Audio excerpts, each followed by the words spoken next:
It's such a good question. It's funny. Joss has such loyal, devoted fans, and he also has such loyal, devoted employees. And it speaks so much of the guy, and how creative and brilliant he is, but also what a good and wonderful and warm and engaging person he is. He's sort of the ultimate boss, that he brings out the best in me, and the work he does is so creative and original and inspiring, and it's so I'm so proud to be a part of it. But he's also just a very funny, cool guy. And when I meet someone that's worked with Joss that I have not met before, I sort of immediately assume I'm gonna like them.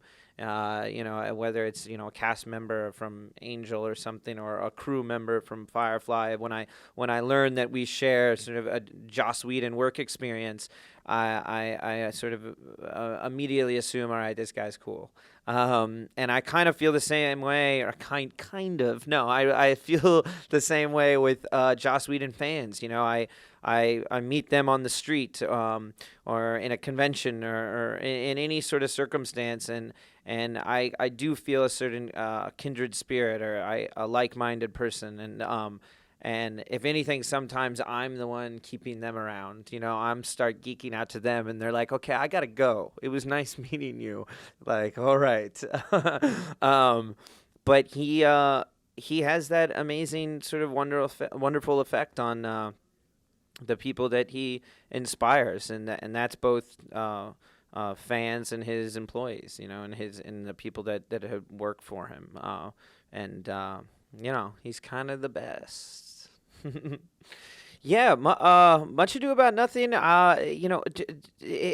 shot it at his house, Joss's house, in 11 days, something like that.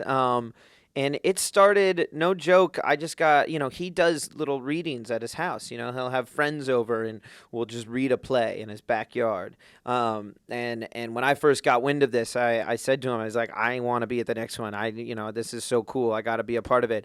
And I remember we did Midsummer's Night's Dream, and I read Francis Flute, and I remember Alan Tudyk was Bottom, and Alexis Denisov was the Wall. I forget which of the mechanicals is the Wall.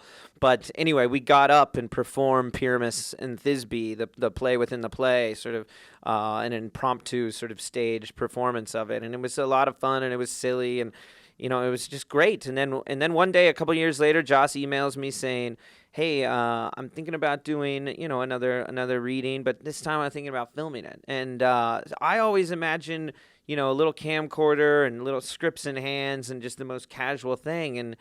And then all of a sudden, I got emails from people doing wardrobe, and then someone asked for my social security, and I said, "Wait a minute, are we being paid? What is going on?"